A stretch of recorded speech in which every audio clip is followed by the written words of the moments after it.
I mean, my mind is a storm. I don't think most people would want to be me. They may think they'd want to be me, but they don't. They don't know. Is your storm a happy storm? No. I've grown tired of hearing the name Elon Musk and not really understanding what's going on. Who is this guy? Where is he from? How has he built a huge business empire to become one of the richest people in the world? And what can we learn about his purchase of Twitter? So I've been going on a deep dive, finding everything I can about this guy, his upbringing, businesses he started, talking to people who have worked with him, who have worked for him. Many of these people want to remain anonymous for reasons you will soon understand. I've talked to people who love him, people who hate him, people who used to love him and now hate him. If I were an employee at Twitter right now, I'd probably just do your job. Don't let them know your name. So after a few months of reporting on this, I feel like I finally have a handle on who this guy is. I understand how he built his empire, how he treats the people around him, and the real reason I believe he bought Twitter. Elon Musk put in an offer, an unsolicited bid to buy the social media platform. $44 billion. So let me show you the rise and rule of Elon Musk. You're a supervillain. That's what a supervillain does. Yeah. He's addicted to drama. He's addicted to risk. And whenever things seem to be going smoothly, he almost has a compulsion to stir things up.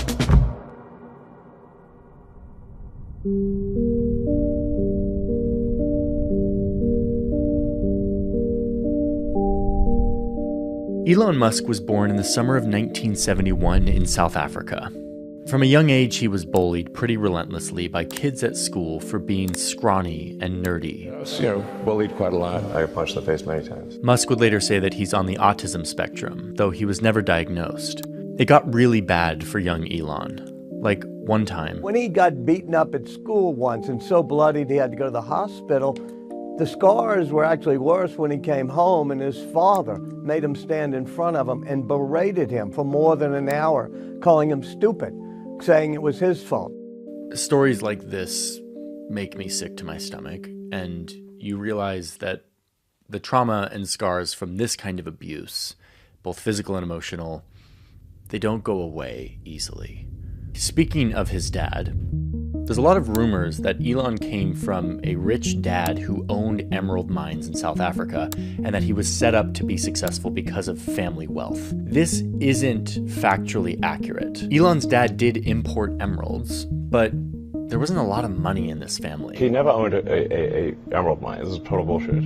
If you want more detail on that, you can go check out our sources where we put the fact check for every one of the assertions in this video. Anyway, what Elon did have at a young age was a skill for computers and programming.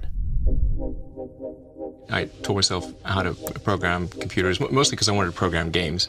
At the age of 12, he invented a video game. Mom, do you remember when I was 12 and I created my own video game? That he sold to a magazine for $500. It was his first business move in tech.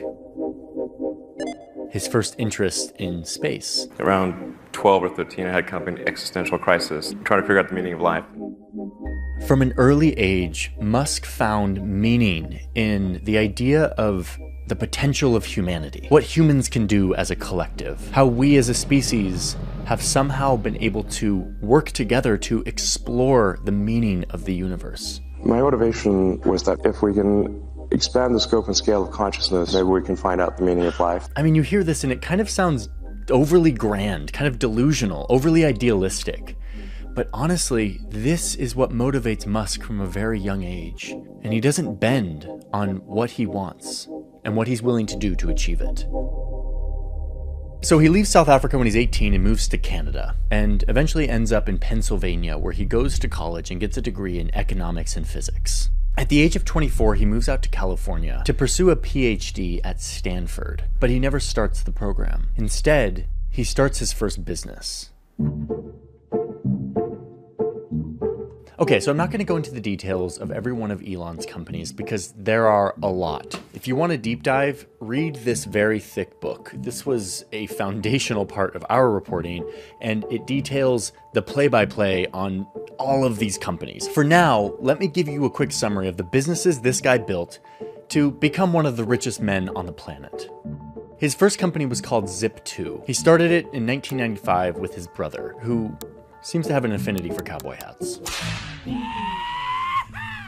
His company provided maps and business directories for online newspapers. I know those words sound very strange to us now, but like back in 1995, it was a huge deal. It almost was like the precursor to what Google Maps is today, and it was very successful. We helped bring online several hundred newspapers that previously were only in print. It was acquired a few years later for $307 million, $22 million of those dollars going right into Elon's pocket. Suddenly, Elon is rich. Receiving cash is cash. I mean, those are just a large number of Ben Franklins. He uses the money to start another company called X.com. No, not that X.com. The first X.com, which you now know today as PayPal. So this is an ATM. What we're going to do is transform the traditional banking industry. It was basically an online bank, and it was revolutionary at the time. So much so that in 2002, eBay bought it for $1.5 billion. Elon got 180 million of those dollars. And now he's officially super rich. There it is, gentlemen, the fastest car in the world. So what to do with all of this money? The answer for Elon Musk was to try out the craziest ideas he could think of. I have like about 180 million from PayPal. I thought, I'll allocate half of that to SpaceX and Tesla and Solar City. That should be fine. I'll have 90 million, like just lots. I thought our probability of success was less than 10%. It would be foolish to think anything else other than that. Ever since he was a kid making video games about space, Elon has been motivated by this idea of humans expanding outside of Earth. Humans becoming a multi-planet species. We would like to help make life multi-planetary. The extension of life to multiple planets. In the early 2000s, Tesla already existed. They were making electric cars, but they were kind of high-end niche sports cars. Elon was really interested in this, so he came in as an investor and eventually became the CEO, with the vision of turning electric cars mainstream and ushering a whole new era of transportation. But these ideas were more expensive than he anticipated. Things cost more and took longer than I thought, so I had a choice of either put the rest of the money in or the companies are going to die. His rockets kept blowing up. His electric cars were devilishly complicated to manufacture. But Elon developed this addiction to risk and intensity that kept him pushing forward despite these challenges. Tesla reinvented how cars were made, thanks to innovative technology in manufacturing, really clever engineering, and a waterfall of government subsidies. He was able to skyrocket Tesla into one of the most valuable companies in the world, overtaking every other car company by a long shot in just a few years. And this company was weird. It wasn't obeying all the rules. Like, there was almost no official marketing campaign. And Elon decided to make all of his technology open source. The patents were not copyrighted. Anyone could see them and use them, with the hope that the market for electric vehicles would take off and that the world would more quickly move away from the use of fossil fuels, which would ultimately benefit Tesla. So if somebody comes and makes a better electric car than Tesla, and it's so much better than ours that we can't sell our cars and we go bankrupt, I still think that's a good thing for the world. These were bold, crazy moves, but they were totally working. Meanwhile, Elon's space company was about to go out of business. For SpaceX, the first 3 launches failed.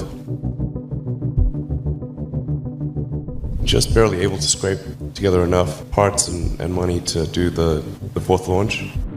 And then, after 6 years and 6 months of stress and intensity, Elon's dreams of going to space started to come true.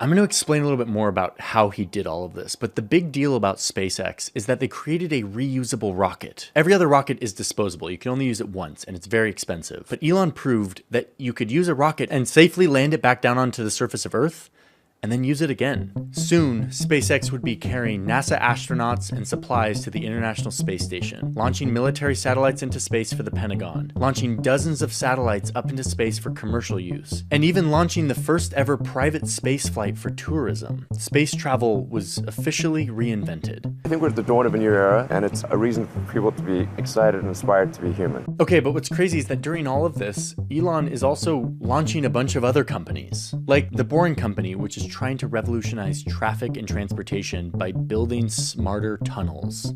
Oh my god, it just hit me that it's boring, like boring into the side of a mountain. Oh my God. That just hit me right now. This company also turned into like a blank canvas for Elon Musk to play out all of his childish, silly ideas, like selling a flamethrower or this perfume that smells like singed human hair.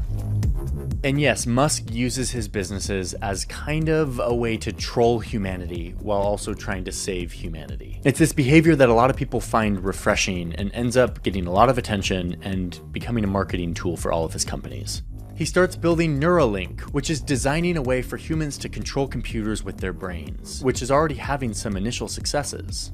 And now that Elon's company can easily go to space, he starts sending up these small satellites, 6,000 of them, that are orbiting the Earth, and he starts providing internet to remote places, arguably changing the course of the war in Ukraine by providing Ukrainian soldiers with internet during the initial invasion from Russia. Though that's gotten more complicated in recent months as Russian soldiers have started to use Starlink, and it's a whole other rabbit hole. Okay, but we're not done yet with Elon's companies. He also co-founded OpenAI way back in 2015, who went on to make ChatGPT. He later left the company over disagreements, and then has recently started his own AI company called, you guessed it, xAI.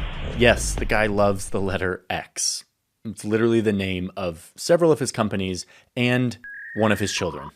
Each one of these ventures points back to Elon's childish idealism, this grand vision of testing the limits of what humans can do by pushing our understanding of physics and working together to do crazy, amazing things. But then, after building all of these companies that are focused on pushing the physical limits of human potential, Elon in recent years has set his sights on reshaping another industry. Tonight, the richest man in the world is hunting for more. Put in an offer of almost $44 billion to buy Twitter. All of Twitter. Is this all a troll or is this very real? Elon Musk has been portrayed as both a reckless, unethical billionaire, as well as a visionary who is changing the world for the better. And what you think about him probably comes from what you read about him. And what you read about him was probably served to you by an algorithm. This is how our media landscape works these days. And it's getting us deeper and deeper into trouble, which is a major theme in this video, but it's also in line with the sponsor of today's video, which is Ground News. Ground News is a platform that I've been using to navigate this problem, to find a balanced view where I can see both sides of a news story. Ground News aggregates tens of thousands of news articles from around the world into one place, and then allows you to critically examine how that news is being covered. Here's a recent story that on the left, you can see from the Los Angeles Times that engineers sue Elon Musk and SpaceX, saying that the company mirrored his juvenile crude X posts. While on the right, you've got the New York Post saying that Elon Musk was sued by fired engineers alleging Elon Musk allowed pervasive sexist culture. These headlines have subtle bias in them. Like the left-leaning headline suggests that Musk's personal behavior was directly responsible, while the right-leaning headline emphasizes that they were fired employees and that there was an alleged sexist culture, softening any kind of blame towards Musk and his company. This is really subtle stuff that's hard to pay attention to if you're just scrolling your algorithm. Ground News emphasizes and highlights these biases and allows you to be more critical as a news consumer. Not only do they show this bias distribution, but they also have a tool that rates how factual an article is. And my favorite, they have this blind spot detector that pays attention to the articles that you tend to read and presents you with stuff that might be outside of your comfort zone, but that you probably need to see to be a balanced news consumer. This is a really cool tool. I'm very glad they exist. I'm really glad they're sponsoring today's video. If you want to try this out for yourself, go to groundnews.com/JohnnyHarris, where you'll get 40% off the Vantage plan, which is unlimited access to all of these features. I use Ground News. I think it's really important in today's media landscape. I'm grateful that they sponsored today's video. With that, let's dive back into the story of Elon Musk. Tonight, the richest man in the world is hunting for more. Okay, so we're getting into this. Why did Elon buy Twitter? What can we learn from it? Before we do that, I want to tell you a little bit about what I learned about Elon Musk as a leader after talking to people who have worked with him, people who have worked under him. There's a few key lessons that I've taken away from all of these conversations we've had with these people and doing research on him. I will not be quoting them directly because most of them asked to remain anonymous. The first thing I heard over and over again is how obsessed Elon Musk is with the details of what his companies are building. I think people think like I'm a business guy or something like that. Engineering, that's like 80% or more of my time. One source I talked to, who worked closely with Musk, estimates that he spends 90% of his time in technical details. With a whiteboard out, looking at code with engineers and programmers, solving very specific details in meetings that sometimes go into the middle of the night. And this gets to our second takeaway, which is that Elon questions everything. And I mean everything. You can see this really clearly when he was building SpaceX. It was tough going there in the beginning because I'd never built anything physical. I mean, I'd built like little model rockets as a kid and that kind of thing, but I'd never had a company that built anything physical. Elon's original idea for SpaceX was to buy Russian rockets that had been decommissioned and to rebuild them more efficiently. I can tell you it was very weird going to the Russian rocket forces and saying, I'd like to buy 2 of your biggest rockets. They thought I was crazy, but I did have money. He went to Russia and quickly discovered that the price that governments pay for rockets is astronomical. It felt absurd. On the flight home, Elon makes this list of every component he can think of needed to build a rocket. And then he put in the estimated price for just the materials and the components. What he found is that the prices that they were quoting him for these rocket parts were highly inflated. He interrogated every single cost associated with rockets and started to make plans on how his team could find a much cheaper way to build them. He did this over and over and over until soon his team was manufacturing 70% of all of the rocket components for SpaceX and saving millions of dollars. I heard story after story like this.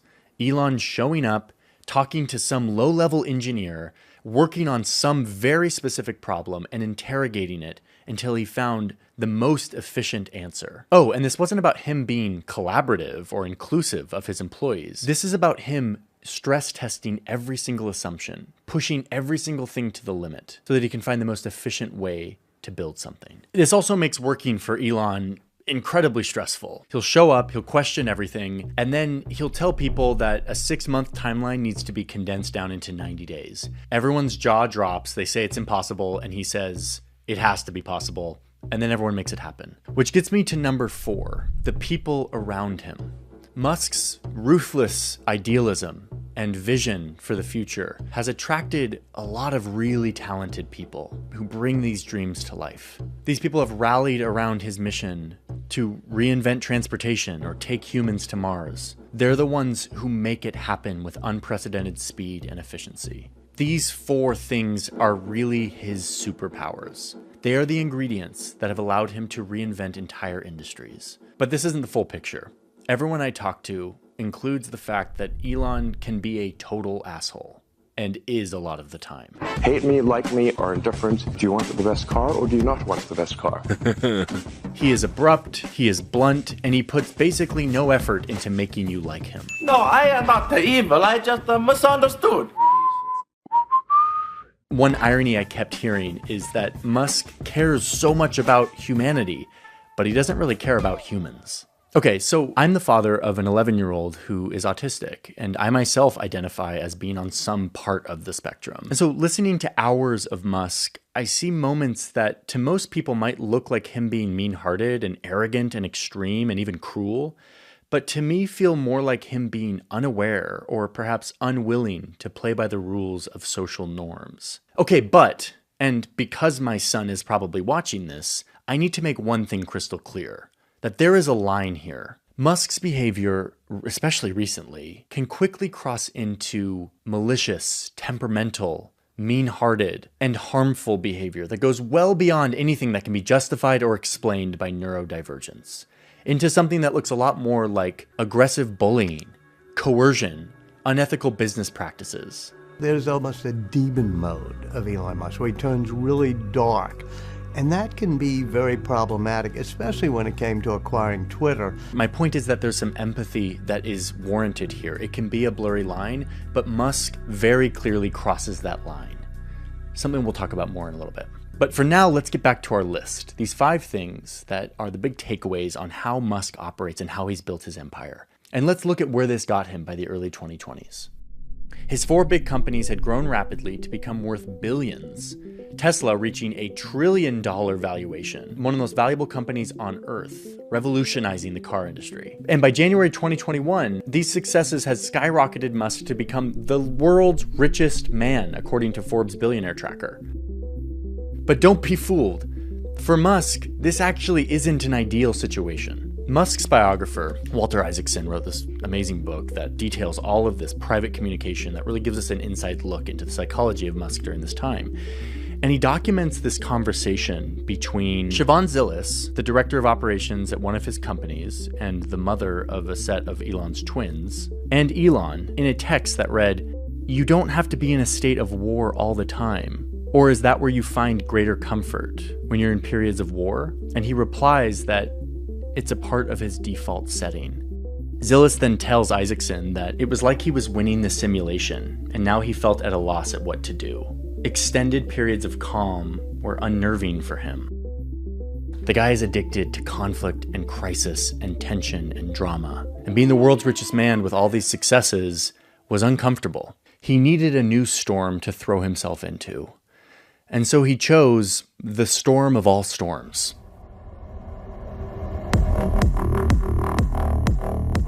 At the end of 2022, he buys Twitter for $44 billion.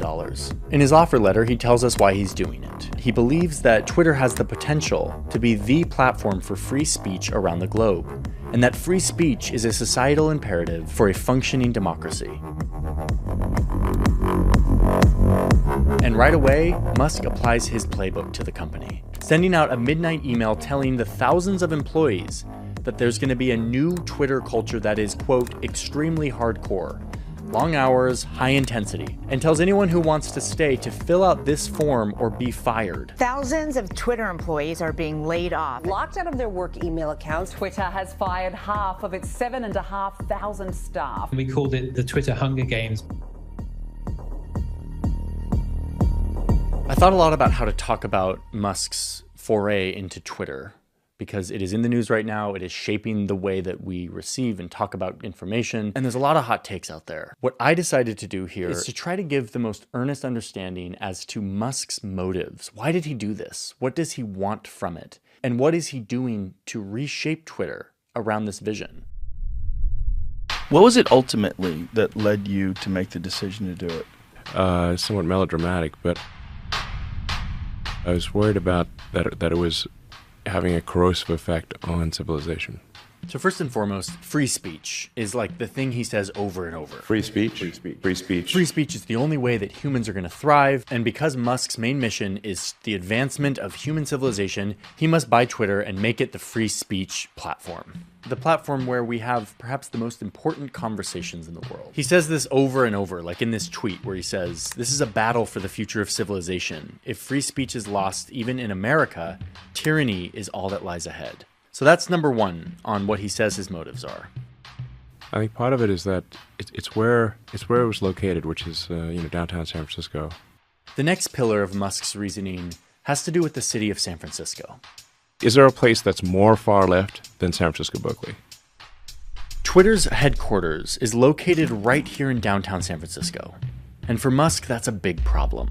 It was an accidental far left information weapon that was then harnessed by the far left, who could not themselves create the weapon, but happened to be co-located where the technologists were. Okay, so let me get this straight. Musk believes that Twitter being in the heart of a liberal city means that the engineers and leaders deciding what gets elevated and suppressed on Twitter are infected with the politics of the liberal city. And so they're more likely to elevate their ideology, a megaphone, an information weapon. That's his argument. I have a couple issues with the argument and its logical underpinning. But again, this is about what Elon Musk says and as his motivations for buying Twitter. And number three, the government is censoring Twitter, and Twitter is letting them. Twitter was simply an arm of the government. It's a state publication is the way to think of old Twitter. It's a state publication.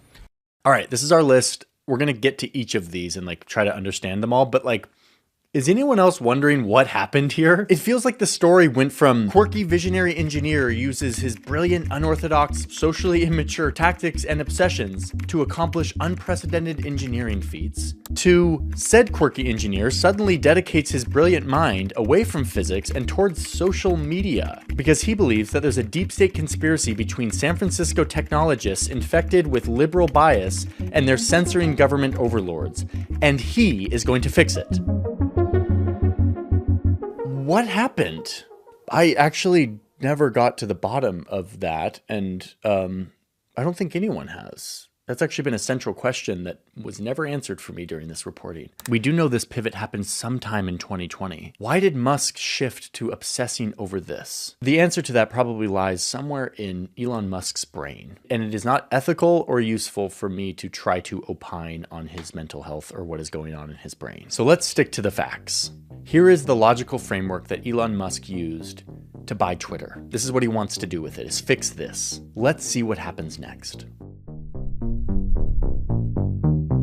So, after firing most of the employees and changing the name to his favorite letter, he gets to work on free speech. He lets big accounts that were previously banned back onto the platform, including former President Donald Trump, comedian Kathy Griffin, lawmaker Marjorie Taylor Greene, Jordan Peterson. Within a few months, he posts this tweet around the Super Bowl, and he notices that this tweet gets less engagement than the tweet by President Joe Biden. Elon does not like this. He calls an urgent meeting and tasks 80 engineers to quickly rebuild a version of the algorithm that will allow his tweets to be artificially boosted by a factor of 1,000. I was kind of skeptical on how sensational it was reported, but through my conversations confirmed that this actually went down. Like, the old Twitter was not built to artificially boost one account. And Elon, the free speech guy, was like, I need you to boost my account because it's not getting as much attention as the president. And the 80 engineers did. So a few months after buying the company, Elon now has super algorithmic power, and he uses it to start to amplify certain people.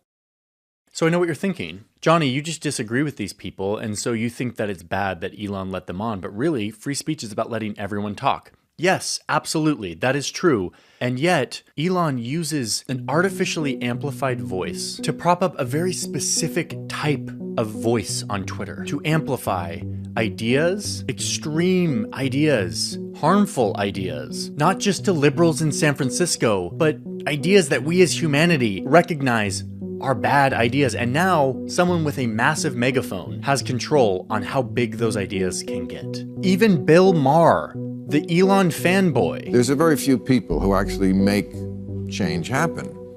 You are one of those people. Even he could not understand why Elon was doing this. I understand why you wanted to have a platform where you have free speech, but why then embrace the worst people on it?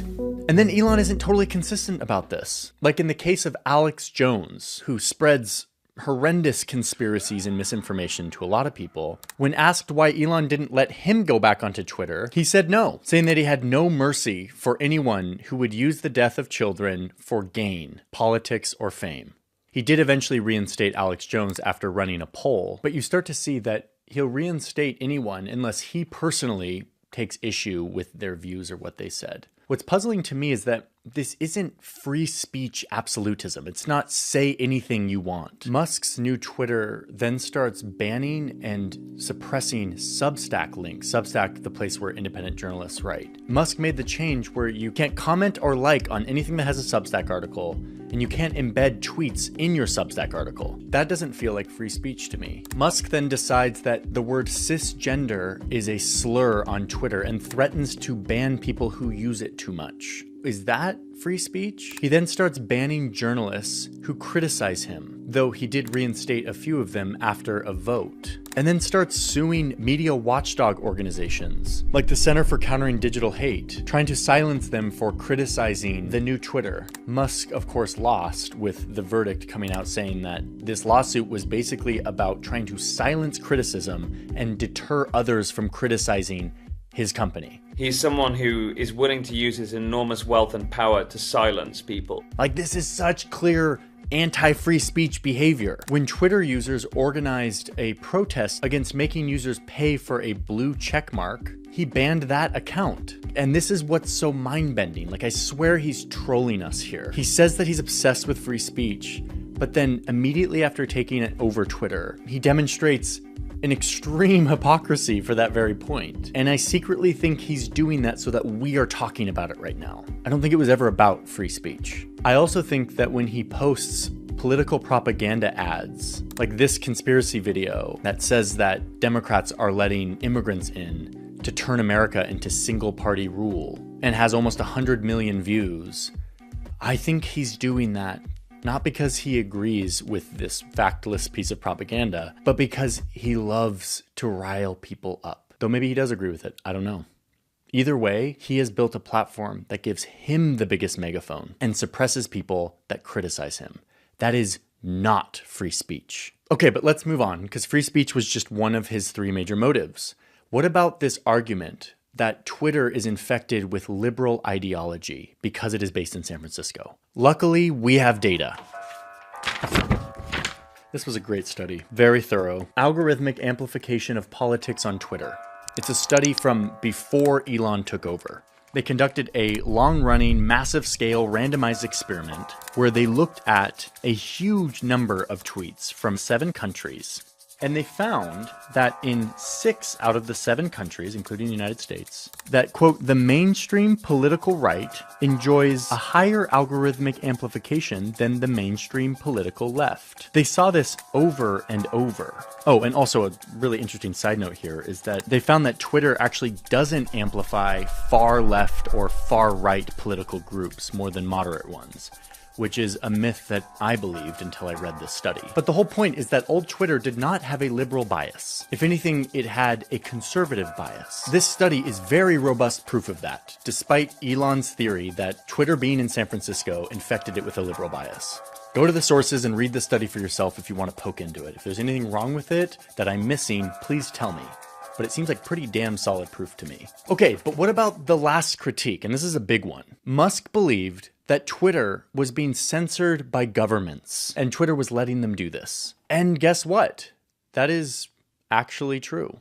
Upon taking over Twitter, Musk cracked into all of the internal communications and found a bunch of emails that showed how Twitter had banned and suppressed information that it deemed harmful and dangerous, but that they did so sometimes with a political bias. You can see things like Biden's team asking Twitter to review these tweets that they didn't like. Yes, governments around the world can ask Twitter to take things down in their country that they think are breaking the law or that are harmful to national security. And this happened on both sides. The Trump White House asked Twitter to take things down as well. But this reporting did reveal what looked like a lot of left-leaning bias in censoring certain highly sensitive content that would be damaging to the left. The big example of this was this New York Post article about Hunter Biden's laptop. Twitter severely censored this, not even letting people DM the link to each other, and making up a thin justification for it later. Now, content moderation, deciding what is harmful and what should be censored and what shouldn't,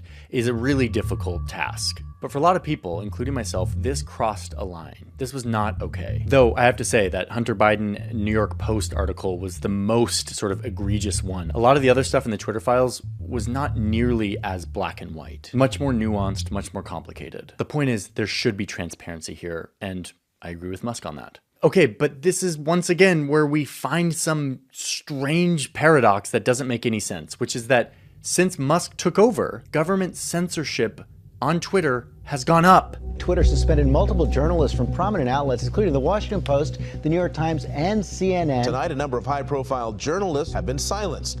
Here are the number of takedown requests that governments around the world made to Twitter in the 6 months before Musk took over. And these are the ones that Twitter complied with.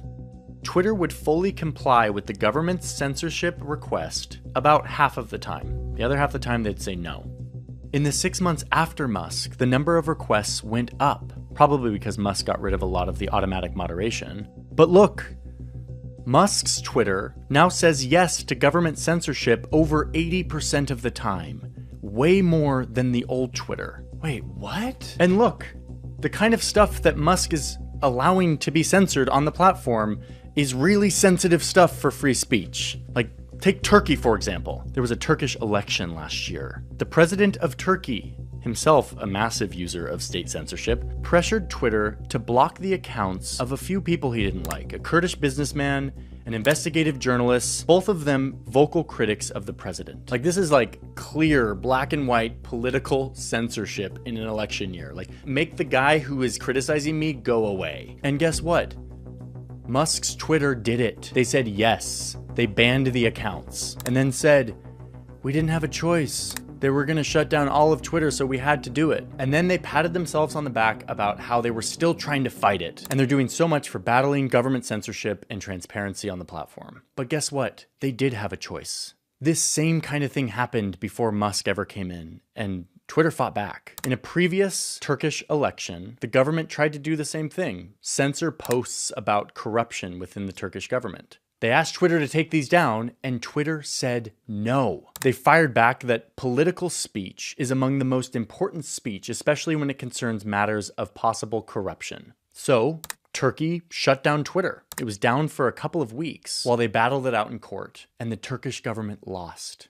Indeed, they lost because they were trying to censor political speech, and Twitter fought back. There's even more recent examples, like Wikipedia, or Wokepedia, as Elon calls it, refusing to comply with the Turkish government's censorship requests, getting completely shut down for almost 3 years, only to have it be overturned in Turkish courts. A major win for free speech in Turkey, which is something that's in short supply lately. So like Wikipedia, Twitter can do this. They can say no to the Turkish government. If they're actually crusaders for free speech, and if they're actually against government censorship, they would have said no in 2023. Musk's Twitter did this in India too, when the Indian government asked Twitter to censor a bunch of journalists, including an entire BBC bureau and a documentary that was critical of the government and the president, and Twitter complied. Elon, where is your conviction for free speech? Where is your hate for government censorship in moments like this where it really, really matters? But for Elon Musk, he's got a lot of other things he needs to think about. He needs to think about the market for Teslas, who might be buying his satellites or rockets. He needs to be thinking about where Tesla factories might be set up, the market for his electric cars. This is a conflict of interest that gets in the way of his idealistic vision for free speech and his hate for government censorship. Twitter used to have a page where they would publish in detail why they would take down any content they took down at the request of the government. And there's this research lab at Harvard that would aggregate all of this for the public. When our story producer Alex went to go look for these government requests from Turkey and India, she found that they no longer were there. This page had gone quiet. So she reached out to the Harvard lab and got this response. Twitter stopped sharing this data starting in April 2023. No more transparency on government censorship. It looks like it's down to the whims of one super rich dude. That is not free speech. That is the antithesis of what this guy said he was going to build.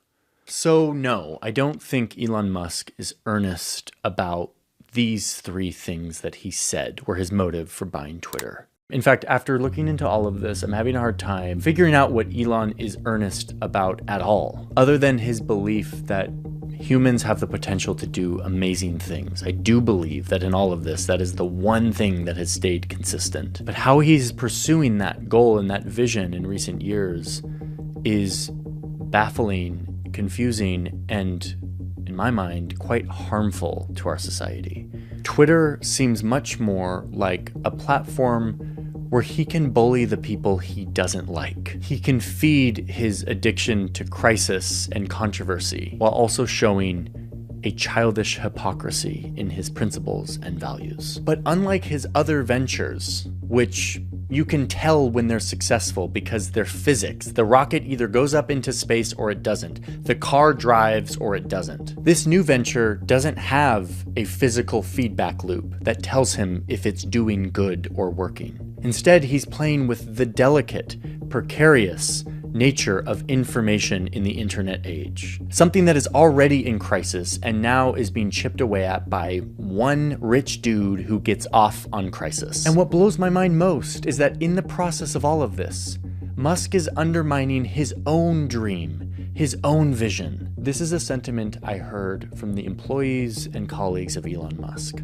They felt betrayed, like this man pushed them to think differently, to do things that seemed impossible, all in the name of this grand vision of what humanity could be, what we could do as a civilization. And yet in recent years, he seems to be sabotaging that very vision, alienating the people and customers that he needs to bring this vision to life. In my mind, Elon has exchanged that vision for controversy and division that forces all of us to talk about it. Here we are, talking about it, talking about him. I think a part of him loves that, or needs that.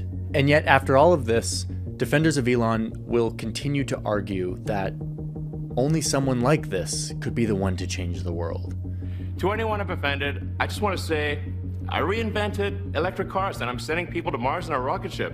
Did you think I was also going to be a chill, normal dude? And yeah, I get that. The people who change the world aren't normal and orthodox. They're not nice. But I don't accept this way of thinking about Musk today, maybe a couple years ago. But in recent years, Musk has shown it's his addiction to crisis and attention that is having a corrosive effect on our society. Validating and glorifying ways of acting that rewards the worst parts of us. And instead of saving civilization, driving us further apart.